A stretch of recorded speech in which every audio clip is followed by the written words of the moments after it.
Bismillahirrahmanirrahim. Assalamualaikum warahmatullahi wabarakatuh. Alhamdulillah, wassalatu wassalamu ala rasulillah. Halaqah yang ketujuh dari silsilah belajar tauhid, termasuk syirik memakai jimat. Saudaraku sekalian, Allah Azza wa Jal adalah zat yang memberi manfaat dan mudarat. Kalau Allah menghendaki memberikan manfaat kepada seseorang, maka tidak akan ada yang bisa mencegahnya. Demikian pula sebaliknya, ketika Allah menghendaki untuk menimpakan musibah kepada seseorang, maka tidak akan ada yang bisa menolaknya. Keyakinan tersebut melazimkan kita sebagai seorang muslim untuk hanya bergantung kepada Allah semata dan merasa cukup dengan Allah dalam usaha mendapatkan manfaat dan menghindari mudarat, seperti dalam mencari rezeki, mencari keselamatan, mencari kesembuhan dari penyakit, dan lain-lain, dan tidak bergantung sekali-kali kepada benda-benda yang dikeramatkan seperti jimat, wafak, susuk, dan berbagai jenisnya. Rasulullah SAW bersabda, "Man 'allaqa tamimatan faqad asyrak."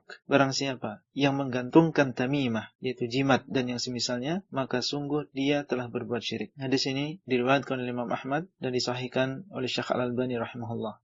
Apabila meyakini bahwa barang tersebut adalah sebab atau perantara, maka ini termasuk syirik kecil, karena dia telah menjadikan sesuatu yang bukan sebab sebagai sebab, padahal yang berhak untuk menentukan sesuatu itu sebab atau tidak adalah zat yang menciptakannya, yaitu Allah SWT. Kemudian apabila dia meyakini bahwa barang tersebut dengan sendirinya memberikan manfaat dan memberikan mudarat, maka ini termasuk syirik besar yang bisa mengeluarkan seseorang dari Islam. Semoga Allah SWT memudahkan kita dan juga saudara-saudara kita untuk meninggalkan perbuatan syirik yang sudah tersebar ini dan menjadikan ketergantungan hati kita dan mereka hanya kepada Allah. Hasbunallahu wa ni'mal wakil. Itulah halaqah yang ketujuh, dan sampai bertemu kembali pada halaqah yang selanjutnya. Wassallallahu ala nabiyyina Muhammad wa ala alihi wa sahbihi ajma'in.